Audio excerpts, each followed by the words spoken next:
Some betrayals don't announce themselves with noise.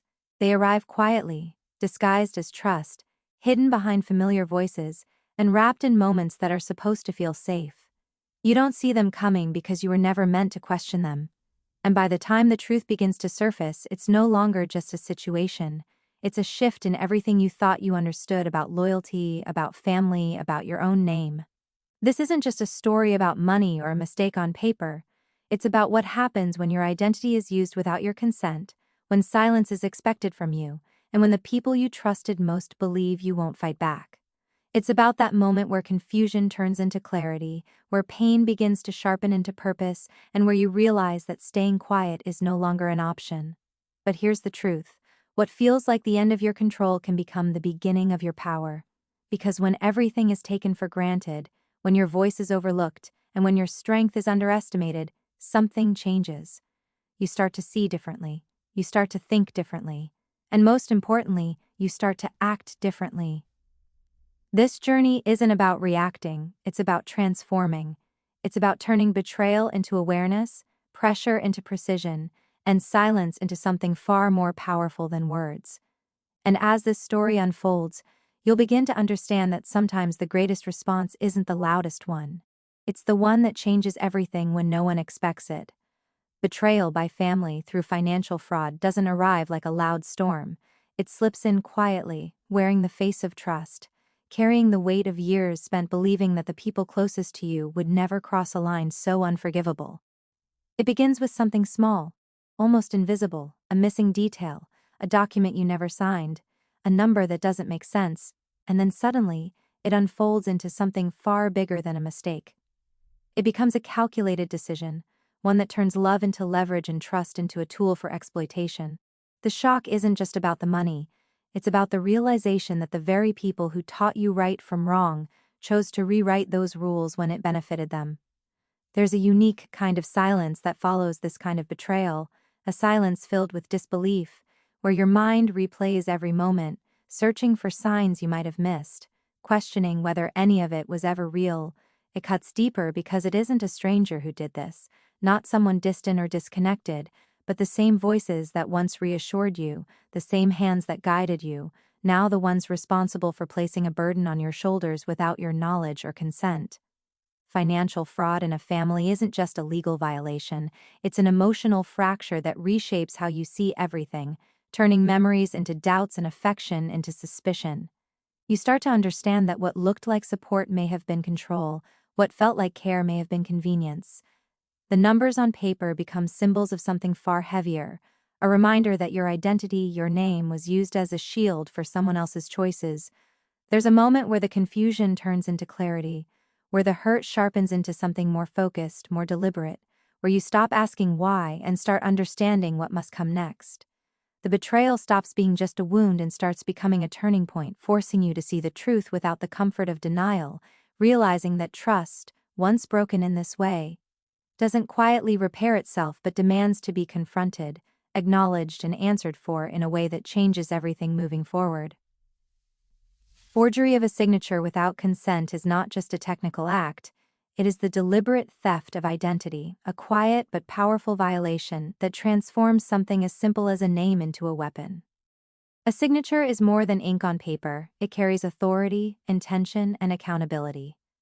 It represents a person's agreement, their awareness, their choice.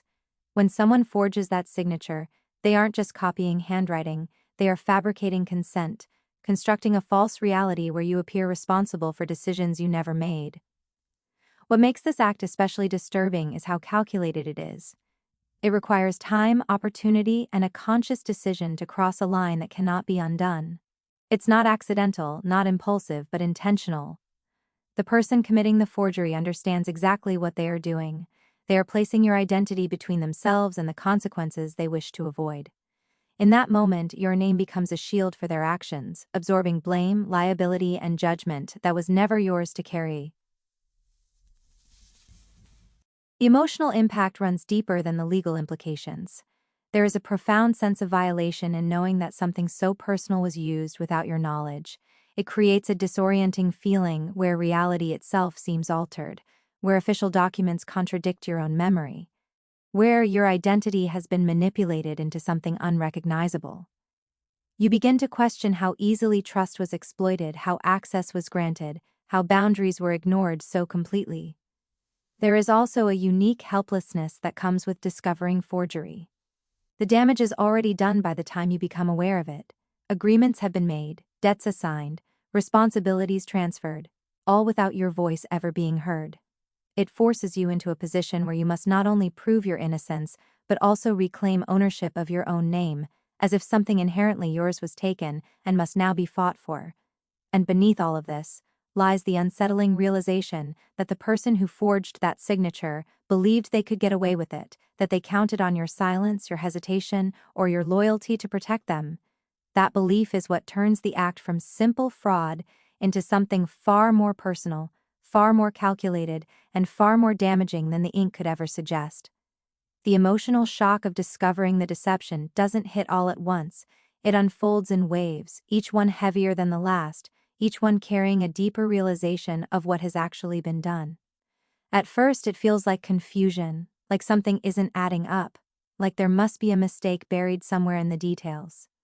You look at the numbers, the documents, the signatures, trying to make sense of it in a way that doesn't shatter your understanding of reality.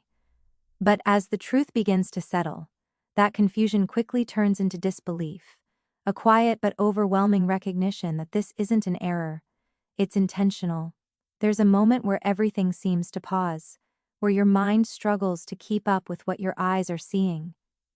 It's not just the information itself that's shocking, but what it represents.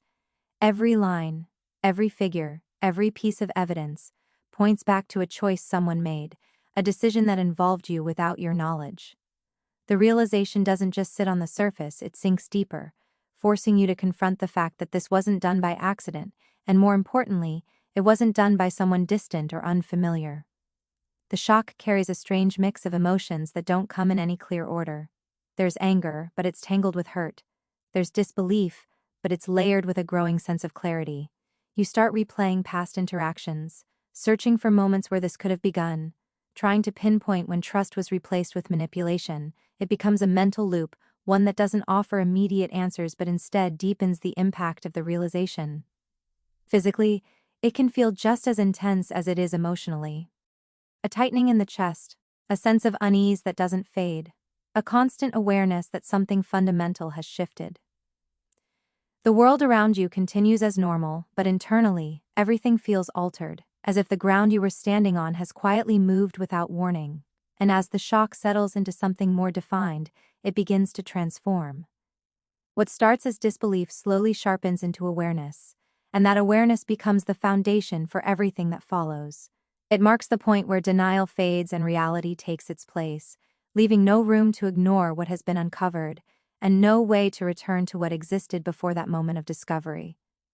Trust broken by parents' selfish actions carries a weight that is difficult to describe because it strikes at the very foundation of what is supposed to feel unshakable. Parents are often seen as the first source of safety, the first example of guidance, the people whose decisions are meant to protect rather than harm. When that expectation is violated, it doesn't just create disappointment, it dismantles a core belief about how the world is supposed to work. The betrayal feels deeper because it challenges something that was never meant to be questioned in the first place. At first, there's a struggle to even accept that such a breach could happen. The mind searches for alternative explanations, for misunderstandings, for anything that can preserve the image of trust that has been built over years. But when the truth becomes undeniable, it forces a confrontation with a reality that feels almost unreal. The same people who once emphasized honesty and responsibility are now the ones who have disregarded those values for their own benefit, and that contradiction is what makes the situation so emotionally complex. There's a sense of being used, of realizing that the relationship was not as balanced or as genuine as it appeared. What once felt like unconditional support begins to look different, as if it carried hidden conditions all along.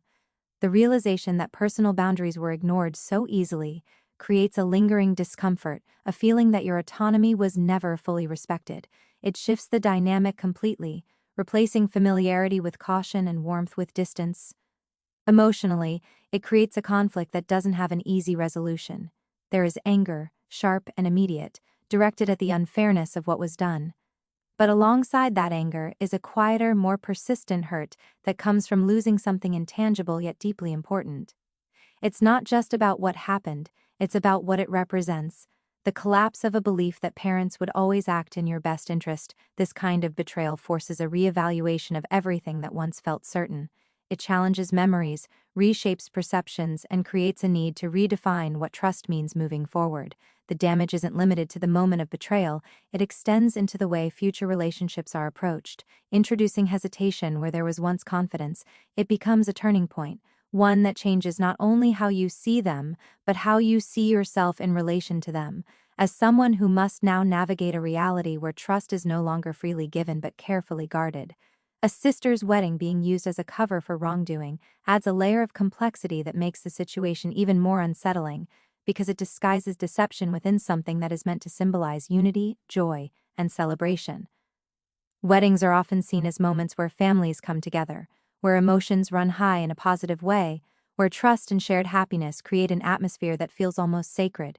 When that very occasion is used to hide or justify unethical actions, it transforms the meaning of the event itself, turning what should have been a memory of connection into something overshadowed by manipulation. At first, everything appears normal on the surface: the planning, the excitement, the conversations filled with anticipation.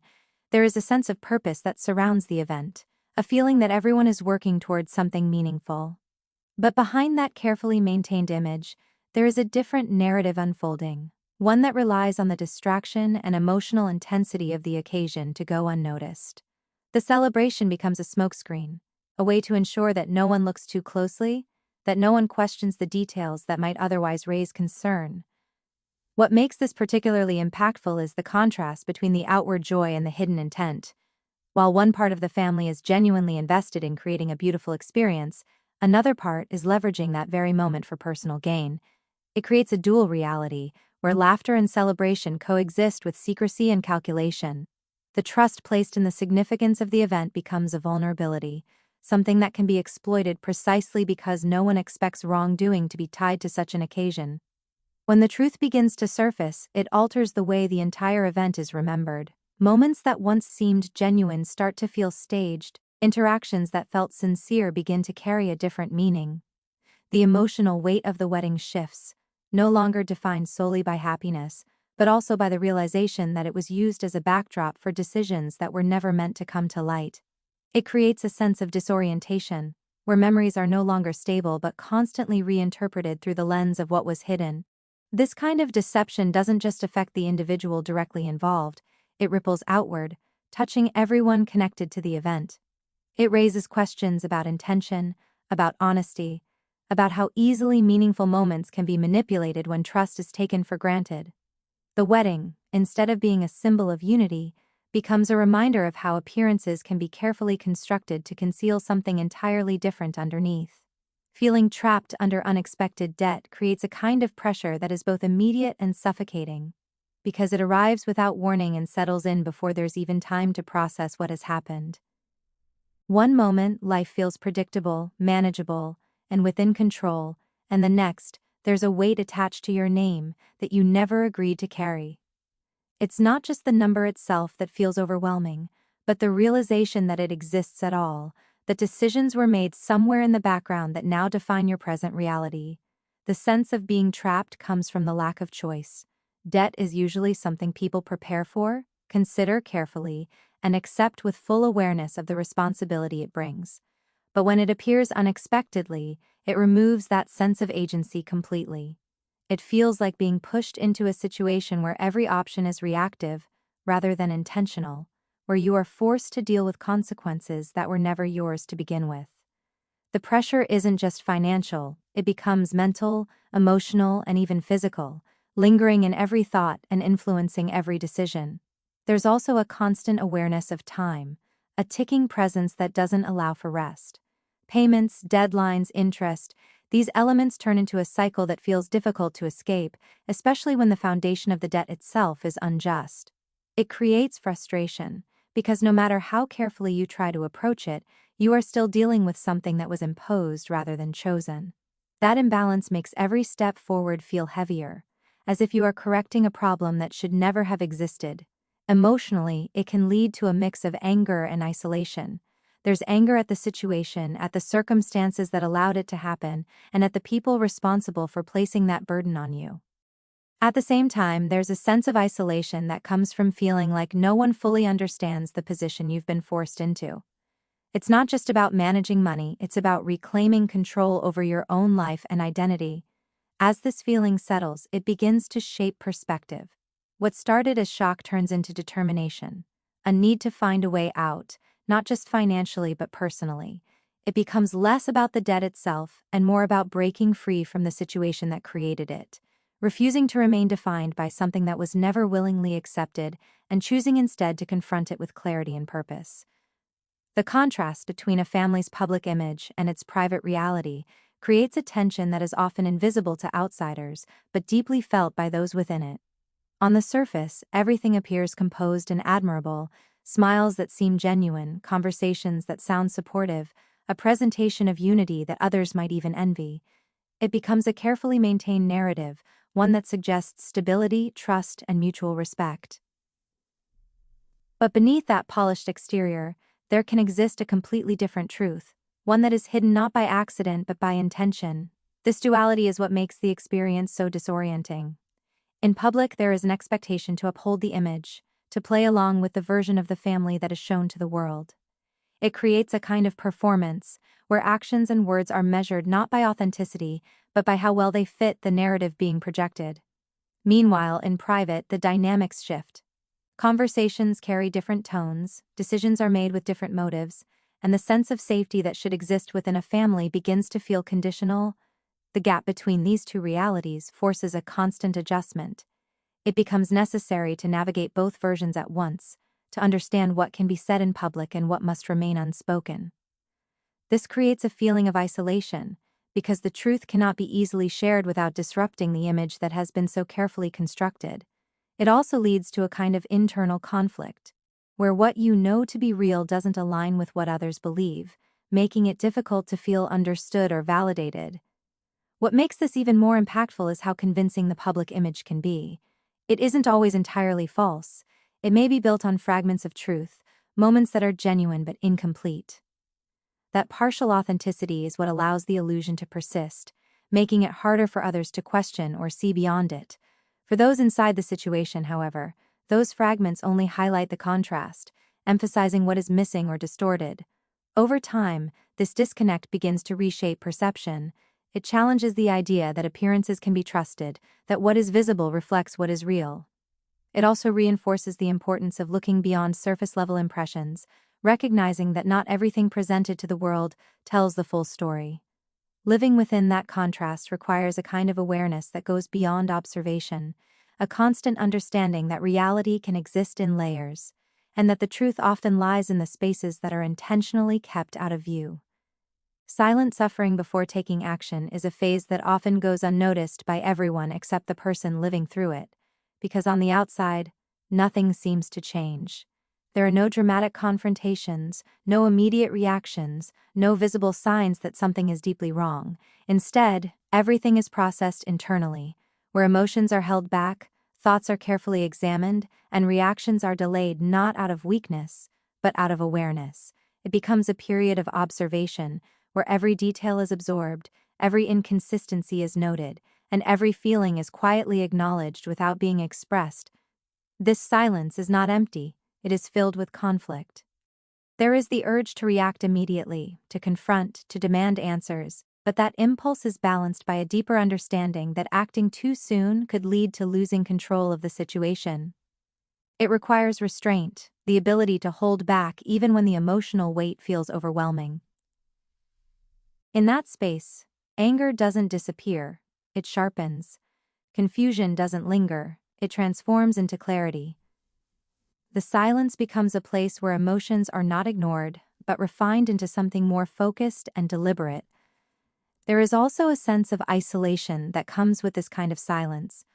Carrying the knowledge of what has happened without sharing it creates a distance between you and everyone else, even those who are directly involved. Conversations continue as normal, interactions appear unchanged, but internally everything feels different.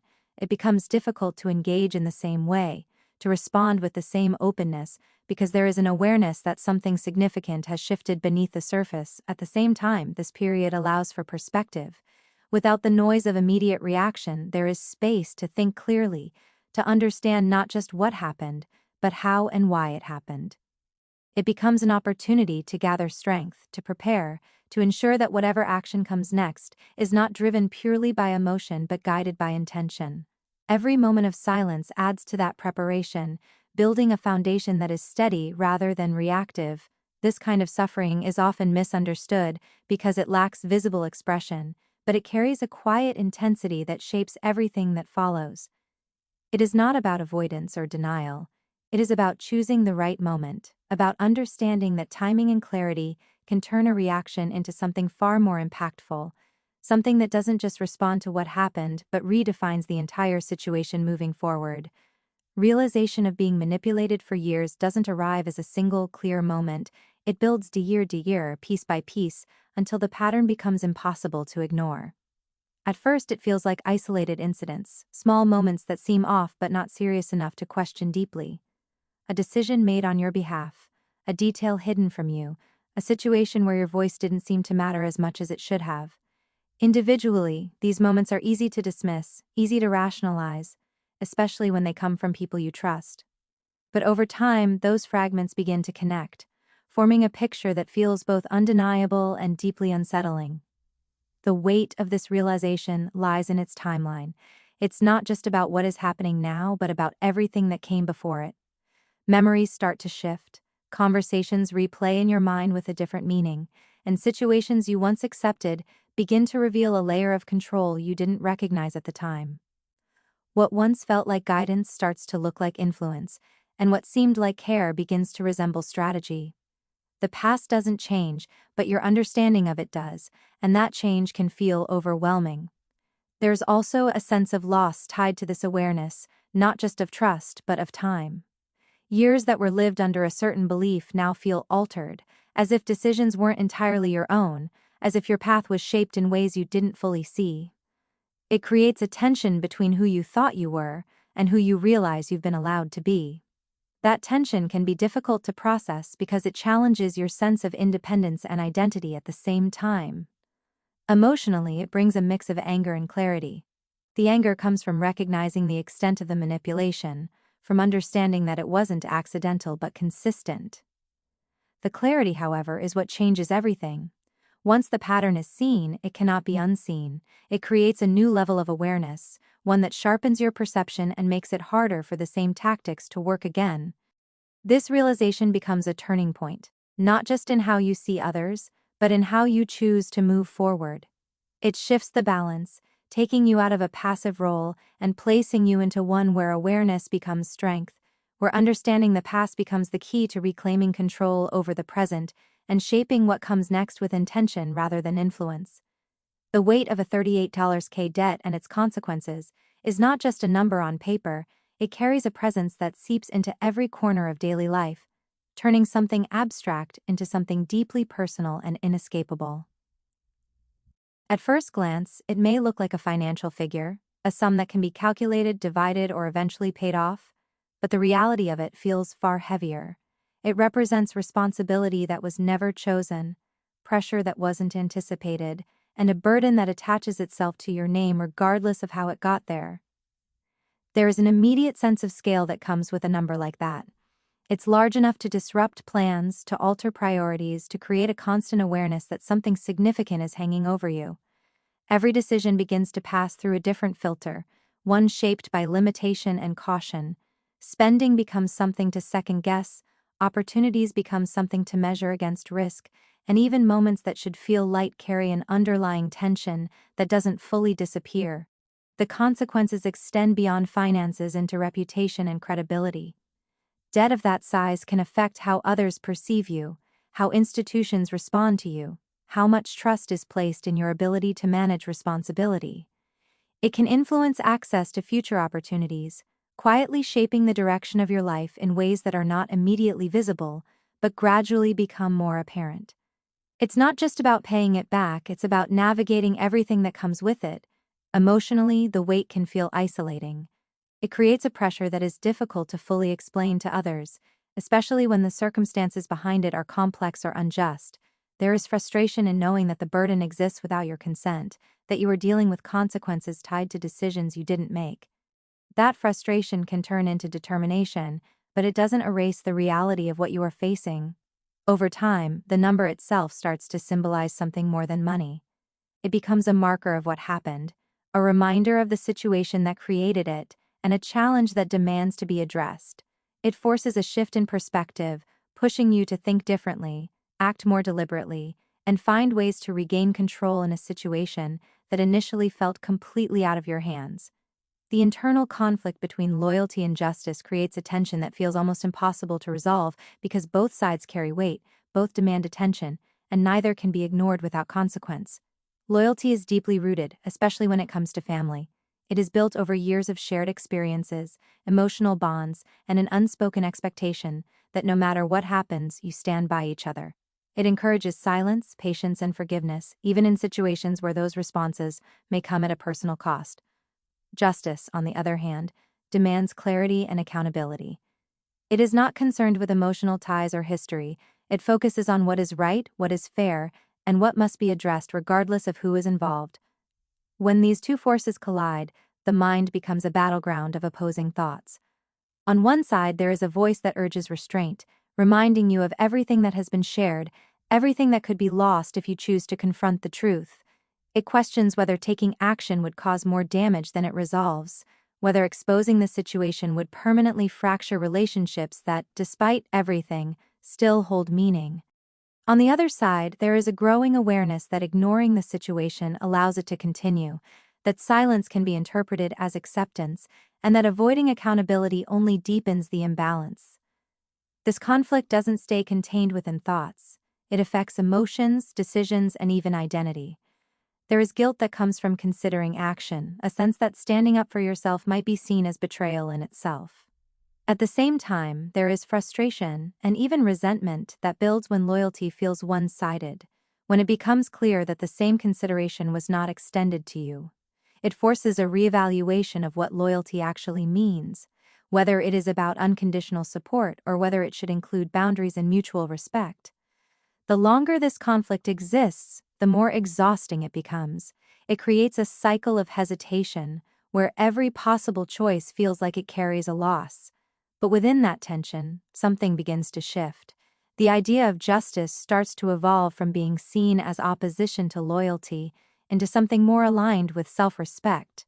It becomes less about choosing one over the other and more about redefining loyalty in a way that doesn't require sacrificing fairness or personal integrity, recognizing that true loyalty cannot exist where accountability is absent, and that standing up for what is right is not a betrayal but a necessary step toward balance. Gathering evidence of the forgery is where emotion begins to give way to precision, where what started as shock and disbelief transforms into a quiet, methodical process of uncovering the truth piece by piece. It requires a shift in mindset, moving away from reacting to what happened and toward understanding exactly how it happened. Every document, every signature, every timestamp becomes significant, not just as information but as proof that can stand on its own, independent of explanation or denial. At first, the process feels overwhelming because the situation itself is layered with complexity. There are papers to review, records to access, and details to verify, all while carrying the emotional weight of why this needs to be done in the first place. But as each piece begins to fall into place, a sense of direction emerges. Patterns start to reveal themselves, inconsistencies become clearer, and what once felt confusing begins to form a coherent narrative. It becomes less about suspicion and more about confirmation. There is also a level of patience involved that cannot be rushed. Evidence isn't always obvious or easy to obtain, and rushing the process can lead to missed details or incomplete understanding. It requires careful attention, a willingness to go back over information multiple times, and the discipline to separate emotion from analysis. This doesn't mean the emotions disappear, they remain present, but they are no longer in control. Instead, they become a quiet motivation, pushing the process forward without interfering with its clarity. As the evidence builds, so does a sense of control. What once felt like a situation imposed from the outside begins to feel something that can be understood and, eventually, challenged. Each verified detail strengthens the foundation, making it harder for the truth to be dismissed or ignored. It also creates a shift in perspective, where the focus is no longer on what was taken or done, but on what can now be proven. There is a certain empowerment in this phase, not because it erases what happened, but because it replaces uncertainty with certainty. The unknown becomes known, the unclear becomes defined, and the situation moves from something that feels chaotic to something that can be addressed with confidence. It becomes a turning point where the narrative is no longer controlled by assumptions or hidden actions, but by facts that speak for themselves and cannot be easily denied. Strategic patience instead of impulsive reaction is a choice that requires discipline, especially when emotions are running high and the instinct to respond immediately feels almost unavoidable. When faced with betrayal or injustice, the natural reaction is often to confront it head-on, to demand answers, to release the anger in a way that feels immediate and satisfying. But impulsive reactions, while emotionally relieving in the moment, often lack direction. They can reveal too much too soon, give the other side time to adjust their narrative, or even weaken your position by turning a calculated situation into an emotional exchange. Choosing patience in that moment is not about suppressing feelings or ignoring what has happened. It is about controlling the timing of your response. It requires stepping back, observing the situation more closely, and allowing space for a clearer understanding to develop. This kind of patience is active, not passive. It involves thinking ahead, considering possible outcomes, and recognizing that the way you respond can shape everything that follows. Instead of reacting to the surface of the situation, it allows you to address the deeper structure behind it. There is a quiet strength in this approach because it shifts the balance of control. While others may expect an immediate reaction, the absence of it creates uncertainty. It removes predictability and prevents them from preparing for your next move. This unpredictability becomes an advantage, allowing you to gather information, strengthen your position, and choose a moment that has the greatest impact. It turns time into a tool rather than a limitation. At the same time, this patience is not easy to maintain. It requires managing internal pressure, resisting the urge to act prematurely, and staying focused on the larger objective rather than short-term emotional release. There are moments of doubt, where waiting can feel like inaction, where silence can feel like weakness. But over time, it becomes clear that this restraint is what allows for a more precise and effective response. As the situation develops, the benefits of strategic patience become more apparent. It creates clarity, strengthens confidence, and ensures that when action is finally taken, it is not driven by impulse but guided by intention. It transforms the response from something reactive into something deliberate, where every step is aligned with a purpose rather than shaped by the intensity of the moment. Planning a calculated and impactful response is where awareness turns into intention, where everything that has been observed, understood, and endured begins to take shape as a deliberate course of action. It is not about reacting to the situation in a way that simply releases emotion, but about designing a response that carries weight, precision, and lasting effect. Every detail starts to matter, not just what is done, but how, when, and why it is done, because the goal is not only to address what happened, but to ensure that the response cannot be dismissed, ignored, or easily undone. This process requires stepping into a different mindset, one that is focused and analytical rather than reactive. It involves considering multiple possibilities, anticipating reactions, and understanding how each choice might influence the outcome. There is a level of foresight involved, a willingness to think beyond the immediate moment and to see the situation as something that unfolds over time. Instead of being driven by urgency, it is guided by clarity, where each decision is aligned with a larger objective rather than a temporary feeling. Part of what makes a response impactful is timing. Acting too soon can weaken its effect, while waiting for the right moment can amplify it. This creates a balance between readiness and restraint, where preparation continues quietly until the conditions are right. It is not about hesitation, but about ensuring that when the response is delivered, it lands with full force, supported by evidence, context, and undeniable truth. The element of surprise can also play a role, not as a trick, but as a way to prevent interference or manipulation before the response is complete. There is also an understanding that impact is not just measured by immediate results, but by lasting consequences. A well-planned response addresses the root of the situation, not just the surface, making it harder for the same behavior to continue or be repeated. It shifts the balance of power, moving it away from those who acted in secrecy and toward clarity and accountability. As the plan takes shape, it becomes more than just a reaction, it becomes a statement. It reflects a refusal to remain passive, a decision to engage with the situation on terms that are thoughtful and controlled. It carries a sense of purpose that goes beyond emotion, ensuring that the response is not only heard but understood, not only seen but remembered in a way that changes the direction of everything that follows. Turning the tables without direct confrontation is a subtle but powerful approach that shifts control without creating an immediate clash, allowing the situation to unfold in a way that reveals truth, rather than forcing it into the open through argument. It relies on understanding that not every battle needs to be loud to be effective, and that sometimes the strongest position is the one that lets actions and facts speak on their own. Instead of stepping into a heated exchange where emotions can blur clarity, this method creates space for the reality of the situation to surface in a way that is difficult to deny or deflect. This approach begins with restraint, the decision not to confront immediately even when the urge is strong. It involves observing how the other side behaves when they believe they are unchallenged, allowing patterns to continue long enough to become undeniable. In that space, inconsistencies grow more visible, and the confidence of those involved can lead them to reveal more than they intended. What might have remained hidden under pressure begins to surface naturally, creating a clearer and more complete picture of the situation. There is also a strategic element in choosing how to shift the dynamic. Instead of accusing directly, the focus is placed on presenting facts, asking the right questions, or creating situations where the truth becomes unavoidable. It can involve subtle changes, like redirecting conversations, introducing information at the right moment, or allowing others to witness what is happening without interference.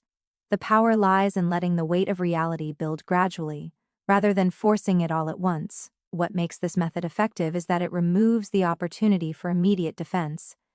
Direct confrontation often leads to denial, justification, or attempts to shift blame, but when the tables are turned quietly, those responses become less effective. The situation is no longer about competing narratives, it becomes about what can be clearly seen and understood. This makes it harder for the truth to be dismissed or manipulated. At the same time, this approach requires confidence and patience. It demands trust in the process, an understanding that impact does not always come from intensity but from precision. As the shift takes place, control moves away from those who relied on secrecy and toward clarity and accountability, creating a moment where the balance changes without the need for confrontation, allowing the truth to stand on its own in a way that is both undeniable and lasting.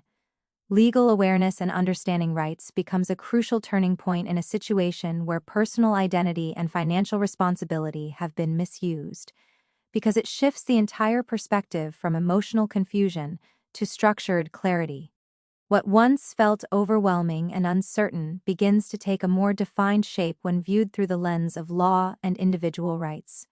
It introduces a framework that is not influenced by personal relationships or emotional pressure, but by established rules that exist to protect fairness, accountability, and consent.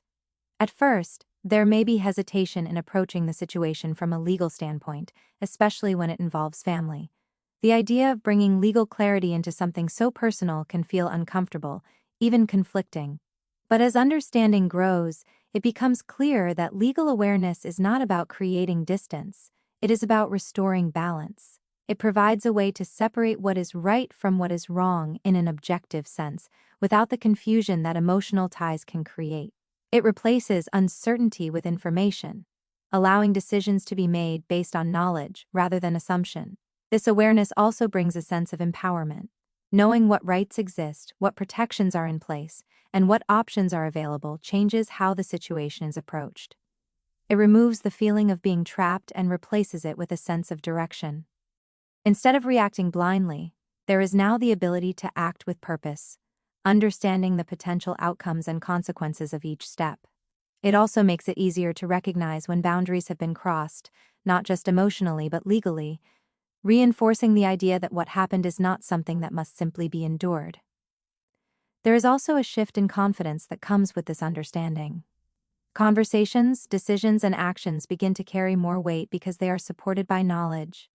It becomes harder for others to dismiss or manipulate the situation when it is grounded in clear legal principles. The dynamic changes from one where power may have felt uneven to one where there is a stronger sense of balance and control. As this awareness deepens, it becomes more than just a tool for the current situation. It shapes how future decisions are made, creating a stronger sense of independence and protection. It reinforces the importance of understanding one's own position, ensuring that identity, consent, and responsibility are never again treated as something that can be taken or used without acknowledgement or consequence.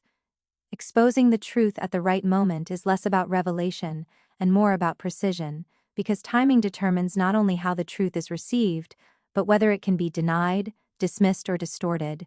When truth is revealed too early, it risks being buried under excuses, manipulated narratives, or emotional deflection. When it is held too long, it can lose its immediacy or allow the situation to grow more complicated.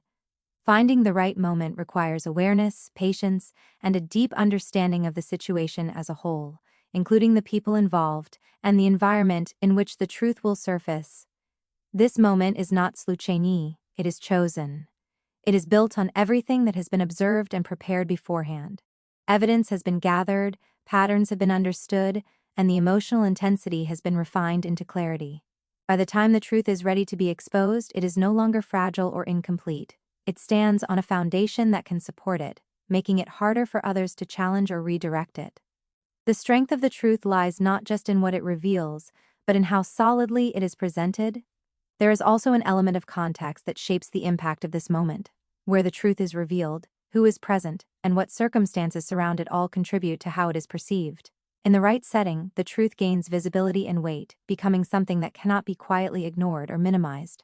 It shifts from a private realization into a shared understanding, changing the dynamic of the situation in a way that is immediate and undeniable. Emotionally, this moment carries a shift from restraint to release, but it is a controlled release rather than an uncontrolled reaction. The focus is not on confrontation for its own sake, but on clarity. The truth is allowed to speak, supported by evidence and timing, without the need for excessive explanation or justification. It creates a space where what is real becomes visible to others, removing the protection that secrecy once provided. As the truth is exposed, the balance of the situation changes. Those who relied on silence or confusion lose their advantage, and the narrative begins to align with reality rather than perception. It becomes a defining point, not just because the truth is revealed, but because it is revealed in a way that ensures it cannot easily be undone, creating a lasting impact that reshapes how everything is understood moving forward. Parents underestimating resilience and intelligence creates a dynamic where control is maintained not just through actions, but through assumptions. It begins with a belief that you won't question, won't notice, or won't act, a quiet confidence that your awareness is limited and your response will be predictable. This underestimation often comes from familiarity, from years of seeing you in a certain role, a certain stage of growth, and assuming that role has not changed. They rely on an outdated version of who you are, one that is easier to manage, easier to influence, and less likely to challenge their decisions. At first, this underestimation can feel like invisibility, as if your thoughts, observations, and capabilities are being overlooked or dismissed. It creates a gap between how you are perceived and who you actually are. While they move forward with their plans, confident in their assumptions, you are quietly processing, noticing details they believe you won't see, understanding patterns they assume will go unnoticed. This gap becomes a space where awareness grows without interference, where your ability to think critically and respond strategically develops beyond their expectations. What makes this situation significant is that underestimation often leads to overconfidence on their part. Believing they are in control, they may take risks they otherwise wouldn't, reveal more than they intend, or fail to secure the situation as carefully as they should. Their actions become less guarded, less precise, because they do not anticipate resistance. This creates opportunities, moments where the truth becomes clearer, where evidence becomes easier to gather, where their own behavior contributes to exposing the reality they are trying to maintain. At the same time, this underestimation can fuel a quiet determination. Instead of reacting to being overlooked, it becomes a source of strength, a reminder that perception does not define capability. It allows you to operate without pressure, to build understanding and prepare without being constrained by expectations. There is a shift from feeling diminished to recognizing the advantage in being underestimated. As the situation unfolds, the imbalance begins to correct itself. The assumptions that once gave them confidence become the very reason they are unprepared for what follows. The resilience that was overlooked becomes evident, not through words but through actions that are thoughtful, measured, and effective. Intelligence reveals itself not as something that needs validation, but as something that shapes outcomes, turning underestimation into a turning point where perception and reality finally align in a way they did not expect. Emotional transformation from victim to strategist is not a sudden shift, but a gradual evolution that takes place as awareness deepens and control begins to return. At the beginning, the experience is defined by reaction. There is hurt, confusion, anger, and a sense of being overwhelmed by something that feels imposed and unfair. In that stage, emotions dominate the response, shaping thoughts in a way that feels immediate and intense, often leaving little room for clarity. The situation feels like something happening to you, something that places you in a passive position where you are forced to absorb the impact without direction. As time passes, that emotional intensity does not disappear, but it begins to change form. Instead of remaining scattered and reactive, it starts to focus. The mind begins to organize what once felt chaotic, turning scattered thoughts into patterns, questions into understanding. This is where the shift begins, not by suppressing emotion, but by channeling it into awareness. The hurt becomes a source of insight. The anger becomes a form of energy that drives thinking rather than impulsive action. It marks the point where the experience is no longer just being felt, but being analyzed. Becoming a strategist means stepping out of the role of reacting and into the role of planning. It involves looking at the situation from a broader perspective, understanding not just what happened, but how it happened and what it means moving forward. There is a deliberate effort to see beyond the immediate moment, to consider possibilities, to anticipate outcomes, and to choose actions that align with a larger goal. The focus shifts from seeking immediate relief to creating a response that carries lasting impact. This transformation also changes how control is perceived. Instead of feeling controlled by the situation, there is a growing sense of influence over what comes next. Decisions are no longer driven solely by emotion but guided by intention. There is patience, there is calculation, and there is a quiet confidence that comes from understanding the situation more clearly. Over time, this shift becomes evident not just internally but externally as well. The way you respond, the choices you make, and the way you carry yourself reflect a different kind of strength, one that is not rooted in reaction but in awareness and purpose. The identity of a victim fades, replaced by someone who understands the situation deeply and is prepared to navigate it with clarity, precision, and control. Timing revenge for maximum effect is not about acting quickly or dramatically, but about understanding when an action will carry the greatest weight and leave the deepest impact. It requires a shift away from emotional urgency and toward calculated awareness, where every moment is evaluated not by how strongly it feels, but by how effective it will be. The instinct to respond immediately is often driven by anger or hurt, but acting in that state can dilute the impact, making the response easier to deflect, dismiss, or even turn against you. Waiting, on the other hand, allows the situation to develop, revealing more details, more patterns, and more opportunities to act with precision. This sense of timing is built on observation. It involves watching how others behave when they believe there are no consequences, noticing when they are most confident, most exposed, or most reliant on the version of events they have created. It's about identifying the moment when their assumptions are strongest, because that is often when they are least prepared for a shift. Acting at that point creates a contrast that is difficult to ignore, where the difference between what they expect and what actually happens becomes undeniable. There is also an understanding that impact is not just about the action itself, but about the context in which it occurs. The same response can have very different effects depending on when and where it is delivered. Choosing a moment when the truth can be seen clearly, when others are present to witness it, or when the situation cannot easily be controlled or redirected adds weight to the action. It turns a response into a defining moment, one that reshapes how everything is understood. Maintaining this level of timing requires patience and discipline. It means holding back even when the opportunity to act seems available, trusting that a better moment may come. It also involves managing emotions carefully, ensuring that they do not rush the process or weaken the outcome. This restraint is not passive, it is purposeful, guided by the intention to create a result that is lasting rather than temporary. When the moment finally arrives, the effect is amplified by everything that came before it. The preparation, the observation, and the patience all come together, making the response feel not just justified, but inevitable. It becomes more than an act. It becomes a turning point that shifts control, exposes reality, and leaves a lasting impression that cannot easily be undone. The role of accountability in family dynamics becomes sharply visible when something goes wrong, and the usual expectations of trust and protection are replaced by avoidance or denial.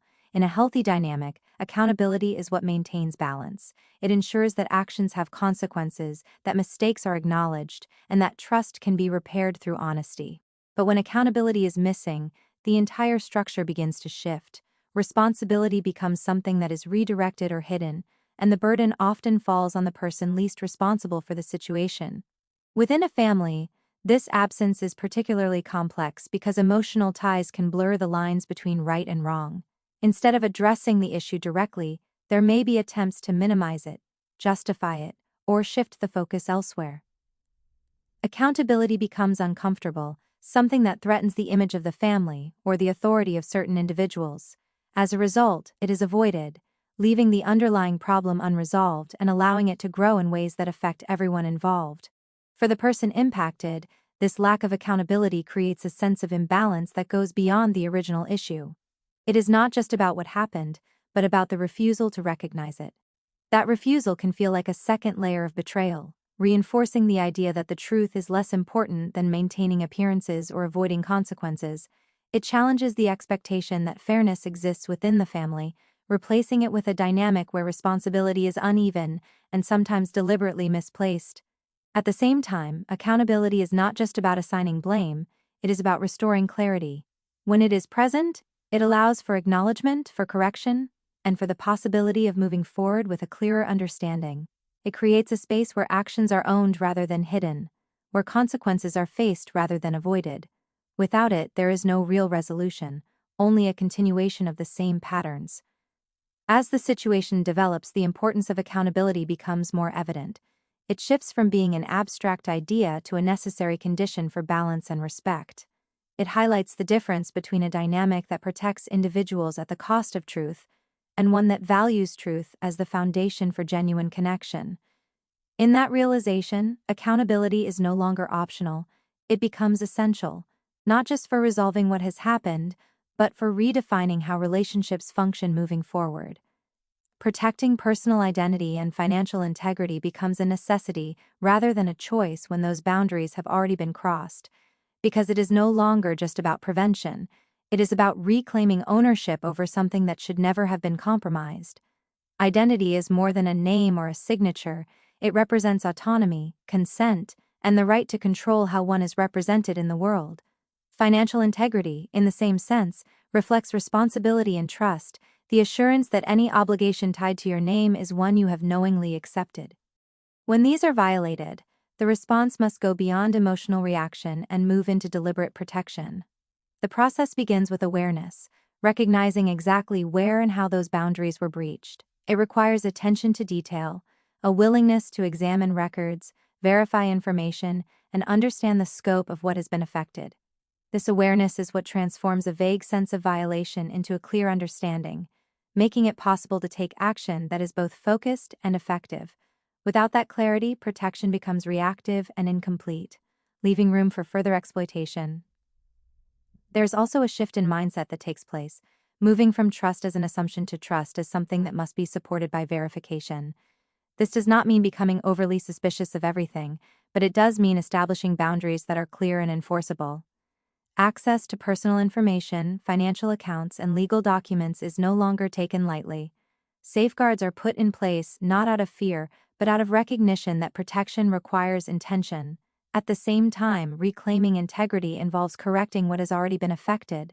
It may mean challenging inaccuracies, disputing unauthorized actions, and ensuring that records reflect the truth rather than the manipulation that occurred. This part of the process can be demanding, requiring persistence and patience, but it is essential for restoring balance and credibility. Emotionally, this effort carries a sense of determination. What was once taken without consent becomes something actively defended, something that is no longer vulnerable in the same way. It reinforces the idea that identity and integrity are not passive qualities but active responsibilities, ones that require attention and care. As this protection strengthens, it not only addresses the immediate situation but also creates a foundation for the future, ensuring that control remains where it belongs and that personal boundaries are not easily crossed again. The power of truth over manipulation lies in its ability to outlast distortion, no matter how carefully that distortion is constructed. Manipulation often relies on control, of information, of perception, of timing. It thrives in environments where details can be hidden, altered, or selectively revealed to shape a narrative that benefits those in control. In the moment, it can feel convincing, even dominant, because it is designed to influence how others see the situation. But its strength is temporary, dependent on maintaining that control and preventing the full picture from coming into view.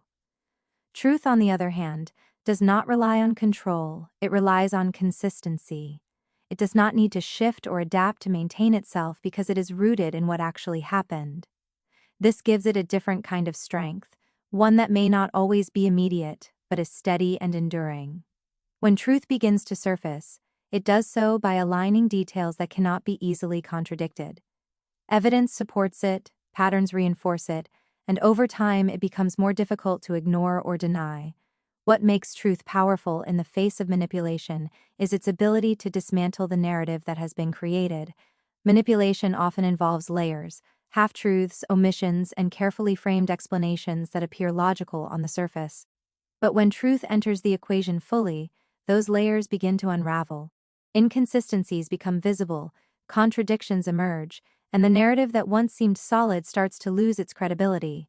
It exposes not just what is false but how that falsehood was maintained. There is also a shift in perception that comes with this. Once the truth is recognized, it changes how everything else is understood. Actions that once seemed acceptable are reinterpreted, explanations that once seemed reasonable are questioned. This shift cannot easily be reversed because it is based on clarity rather than assumption. It creates a new baseline where manipulation no longer holds the same influence it once did. The impact of truth is not always immediate or dramatic, but it is lasting. It replaces confusion with understanding, uncertainty with clarity, and vulnerability with awareness. While manipulation may create temporary control, truth ultimately reclaims it, not through force, but through its ability to remain unchanged and undeniable, reshaping the situation in a way that cannot be easily undone or rewritten. Consequences faced by those who betrayed trust do not always arrive instantly, but when they do, they carry a weight that reflects not just the action itself but the choices that led up to it. Betrayal, especially when it involves deception and misuse of trust, creates an imbalance that cannot remain unresolved indefinitely. For a time, it may seem like those responsible have avoided accountability, continuing as if nothing has happened, relying on silence or confusion to protect them. But that sense of security is often temporary, built on the assumption that the truth will remain hidden, or that the impact of their actions will never fully surface. When consequences begin to unfold, they often do so in ways that affect more than just the immediate situation. There is a loss of credibility that cannot be easily restored, a shift in how others perceive them once the reality of their actions becomes known. Trust, once broken in such a deliberate way, is difficult to rebuild because it is no longer based on assumption but on proven behavior. Even attempts to justify or explain the situation tend to fall short, because the core issue is not just what was done, but the decision to do it in the first place. There is also an internal dimension to these consequences. Beyond external reactions, there is the awareness of what has been exposed, the realization that the narrative they relied on no longer holds. This can create a sense of pressure, a need to confront the gap between how they presented themselves and what they actually did. Whether acknowledged openly or not, that awareness changes the dynamic, making it harder to return to the same position of control or influence. At the same time, consequences can extend into practical areas, legal, financial, or social, depending on the nature of the betrayal. Actions that once seemed contained can have wider effects, impacting stability, relationships, and future opportunities. The ripple effect becomes evident, showing that choices made in secrecy do not remain isolated. What defines these consequences is not just their presence but their inevitability. They serve as a correction to the imbalance created by the betrayal, a reminder that actions carry weight beyond the moment they are made. In facing those consequences, the illusion of control that once supported the betrayal is replaced by a reality that demands acknowledgement, shifting the situation from one defined by secrecy to one shaped by accountability and outcome. Closure through justice, not just revenge, represents a shift from seeking emotional satisfaction to seeking true resolution, where the focus is no longer on making others feel the same pain, but on restoring balance and clarity to a situation that was once distorted. Revenge often begins as a natural response to betrayal, driven by the desire to respond in a way that feels equal to the harm experienced. It carries intensity and immediacy, offering the promise of relief through action. But that relief is often temporary, tied to the moment rather than the outcome, leaving the deeper impact of the situation unresolved. Justice, in contrast, operates on a different level. It is not driven by emotion alone, but guided by principles of fairness, accountability, and truth. It seeks to address the root of the issue rather than just its surface, ensuring that what happened is acknowledged and that responsibility is placed where it belongs. This creates a form of closure that is more stable and lasting because it is based on understanding rather than reaction. It replaces the need to prove a point with the need to correct an imbalance. The transition from revenge to justice requires a shift in perspective. It involves recognizing that the goal is not simply to respond but to resolve. This means letting go of the idea that satisfaction comes from retaliation and embracing the idea that it comes from clarity and accountability.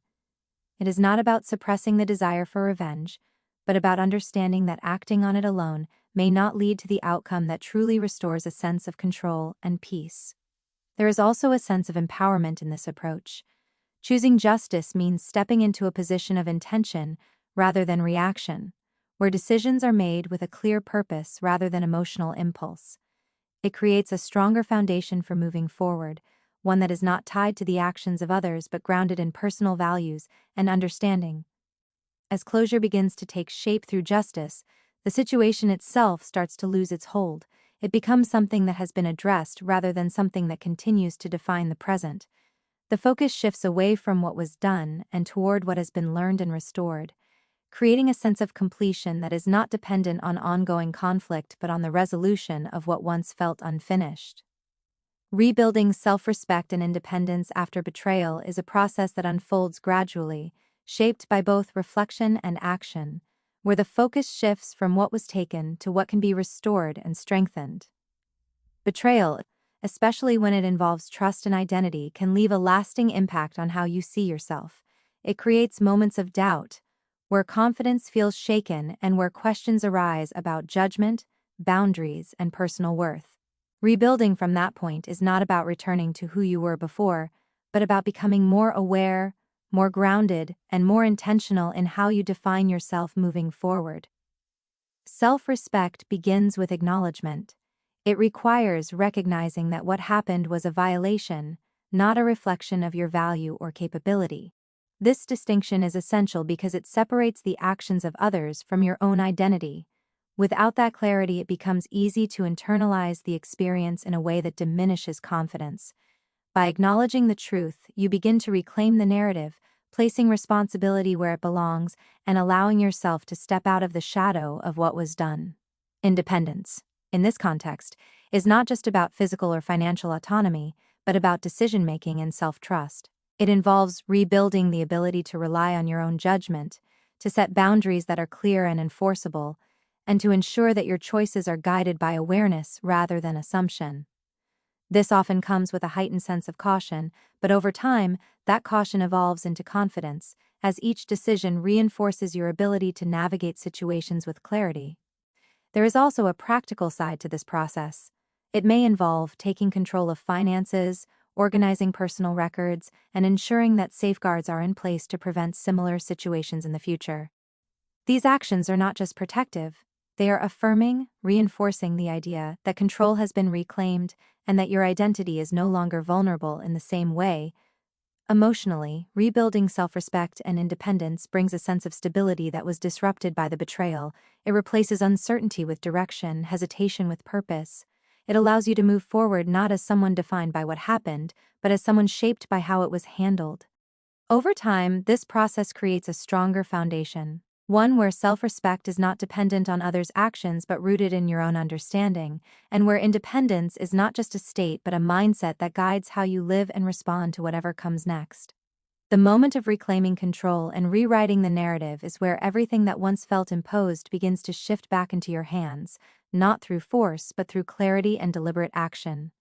Up until this point, the story may have felt like it was being written around you, shaped by decisions you didn't make and consequences you didn't choose. There is a sense of being placed into a role without consent, where your identity and your voice were used but not respected. Reclaiming control changes that completely, because it marks the point where you stop reacting to the narrative and start defining it.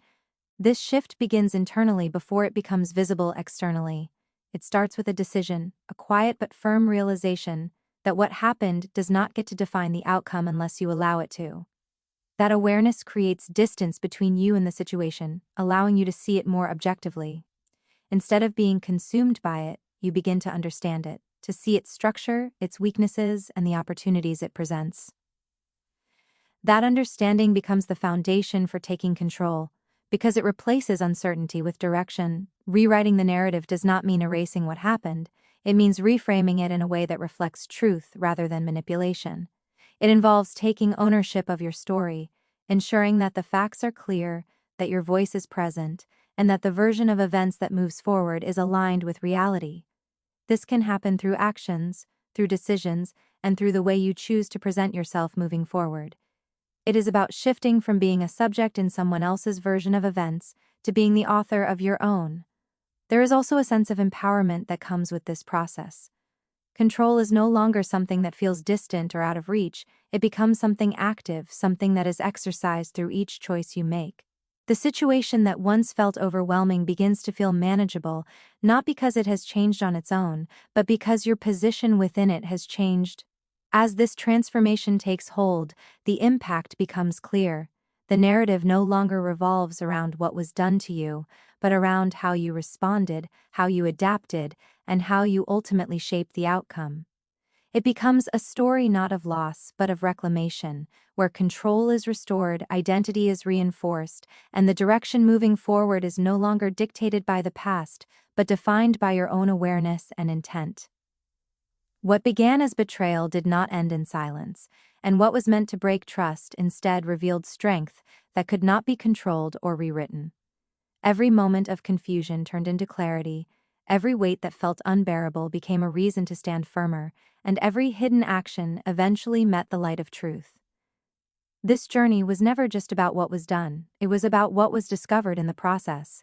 The realization that identity cannot be borrowed, that trust cannot be exploited without consequence, and that even the quietest resilience can reshape the outcome of the loudest deception. In the end, it was not anger that defined the path forward, but awareness. Not revenge alone, but the understanding that justice carries a deeper, more lasting power. What was taken without permission was not just reclaimed but protected with a strength that did not exist before. The narrative shifted, not because of noise or confrontation, but because truth stood firm, undeniable and unshaken, and in that shift, control returned to where it always belonged. To anyone listening, may this remind you that even in the most unexpected betrayals, there is a turning point waiting to be claimed. Strength does not always appear in the way you expect, but when it does, it changes everything. Good luck on your journey ahead. Stay strong, stay aware, and never underestimate your own power to rise beyond what was meant to hold you back. Thank you for listening.